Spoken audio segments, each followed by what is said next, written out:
میں کبھی سوچتا ہوں کہ اللہ جانے ان کی کون سی ایسی مجبوریاں ہیں کہ جو سود کے نظام کو جاری رکھے ہوئے ہیں۔ تو قرآن نے تاجروں کے لحاظ سے سب سے پہلے سود کے خلاف بات۔ دوسری بات قرآن حکیم کہتا ہے کاروباری لین دین کے معاملات لکھ لینے کا حکم کرتا ہے۔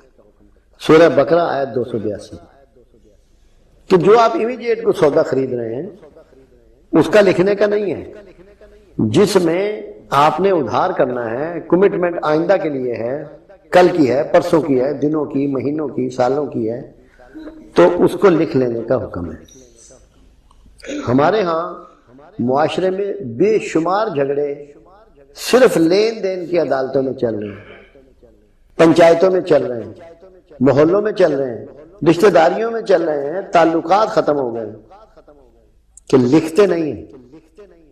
اس لیے حکم یہ ہے کہ پہلے لکھ لو، قرآن کا آرڈر ہے۔ اور ایک سیانے کا قول ہے بڑا خوبصورت، اس میں پہلے لکھ بعد میں دے، پہلے لکھ بعد میں دے، بھول پڑے تو کاغذ سے لے، بھول پڑے تو کاغذ سے لے، تاکہ انسان ہے پریشانیوں کی وجہ سے یادداشت خراب ہو سکتی ہے، موت ہو سکتی ہے، زندگی سے موت ایک قدم آگے چلتی ہے، تاکہ اولاد کو، عزیز و اقربا کو، پیچھے رہ جانے والوں کو کوئی دقت اور پریشانی نہ سامنا کرنا پڑے۔ تو تجارت کا اصول یہ ہے کہ لکھ کے کام کرنے کو ترجیح دیں، زبانی مت کریں۔ زبانی جب بھی تجارت کی جاتی ہے، لین دین کیا جاتا ہے، اس کا نتیجہ جھگڑوں پر ختم ہوتی ہے۔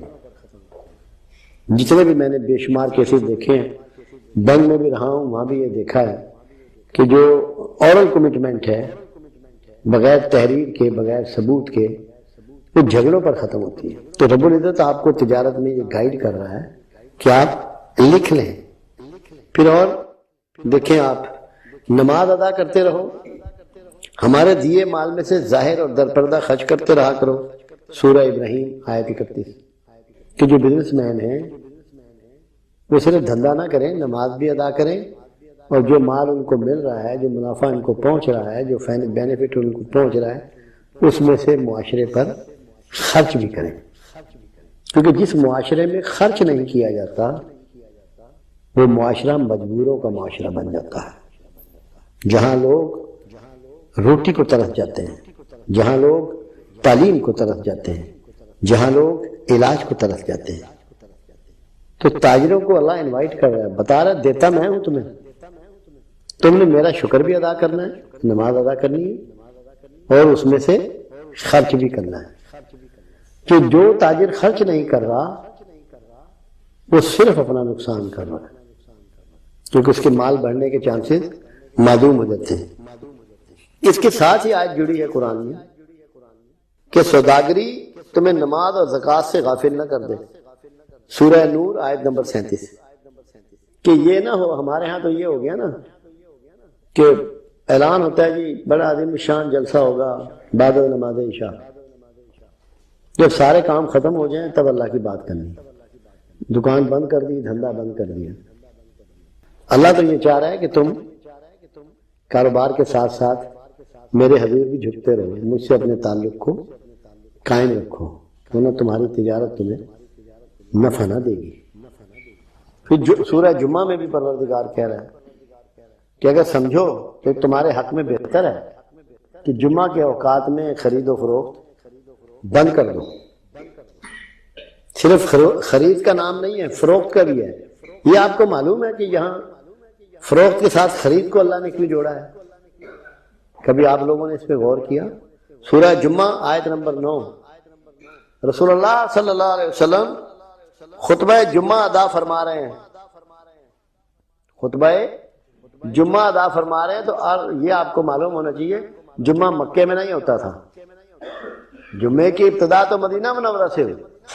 جب گورنمنٹ فارم ہو چکی ہے، نمازیں باقاعدہ جاری ہو چکی ہیں، جمعے کا خطبہ جاری ہے، مکہ میں تو نماز ہی نہیں تھی کیونکہ چھپ کے نمازیں دار ارقم میں نمازیں پڑھتے تھے۔ مدینہ میں ہے تو سامنے کون تھے جو آپ کے پیچھے نماز ادا فرما رہے تھے؟ اصحاب رسول، اصحاب رسول آپ جمعے کا خطبہ ڈیلیور کر رہے ہیں، باہر سے شور کی آواز آئی، پتہ لگا جی جو قافلہ شام مال لینے گیا ہوا تھا وہ آ گیا، ساری مسجد خالی ہو گئی، صرف رسول اللہ منبر پر اکیلے رہ گئے، ساری مسجد خالی ہو گئی، سب لوگ باہر بھاگ گئے۔ کیوں؟ اگر ہم نہ گئے تو جو شام سے ہماری مرضی کا مال ہے وہ ہمیں نہیں ملے گا۔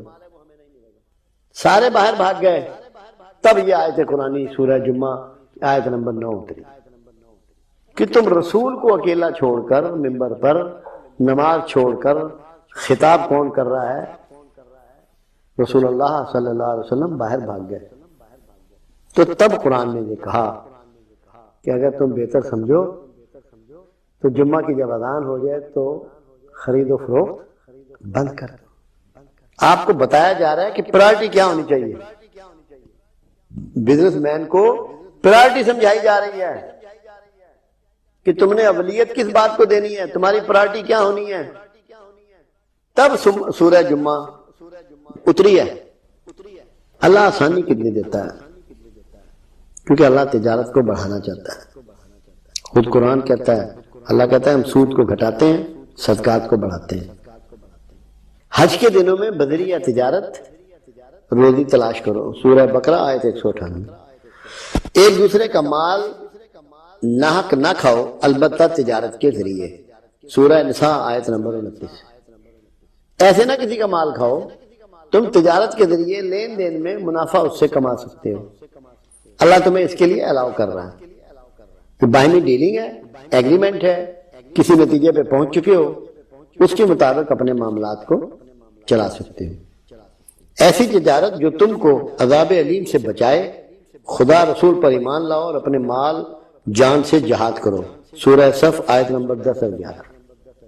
تو یہ تجارت اللہ کے ساتھ ہے، یہ ٹریڈ اللہ کے ساتھ ہے، اور اللہ کے ساتھ ٹریڈ میں کسی کو گھاٹا نہیں ہو سکتا، نقصان نہیں ہو سکتا۔ کیوں؟ اللہ اپنے معاملے میں انتہائی سچا ہے اور سچائی سے بات کرنے والا ہے، اپنے پرومس کو آنر کرنے والا ہے۔ بہترین تاجر بھی وہ ہے جو کمٹمنٹ کا پورا ہو۔ مجھے بیچ میں ایک بات یاد آ گئی، ایک شخص رسول اللہ صلی اللہ علیہ وسلم کے پاس آئے، کہنے لگے یا رسول اللہ صلی اللہ علیہ وسلم میں ایک دکان کھولنا چاہتا ہوں، آپ کی اجازت ہے؟ آپ تھوڑی دیر خاموش رہے، اس کے بعد فرمایا اچھا کھول لو، مگر ایک بات یاد رکھو، اگر کوئی مال خرید کے لے جائے تو واپس ضرور لینا، واپس ضرور لینا، اگر واپس لائے تو واپس ضرور لینا۔ اور ہم کتنے کامیاب دکاندار ہیں، خریدا ہوا مال واپس نہیں ہوگا، اتنا بڑا بورڈ لگا ہوتا۔ رسول اللہ کے حکم کی عدولی ہو رہی ہے۔ ساری ملٹی نیشنل کمپنیاں لوگ کہتے ہیں بڑی کامیاب ہیں، 6 مہینے تک خریدا ہوا مال واپس لیتی ہیں، استعمال بھی کر لیا، آپ نے ڈبہ کھول لیا، آپ ٹی وی لے گئے ٹی وی کھول لیا، اور آپ کہتے ہیں مجھے پسند نہیں آیا، وہ کہتے ہیں پیسے لے جاؤ یہاں رکھ دو۔ انہوں نے کامیابی کا زینہ سمجھ لیا، دیکھ لیا اللہ کے رسول کی صرف ایک بات سے کہ اگر کوئی مال واپس کرنے آئے تو خریدا ہوا مال واپس ضرور کرنا۔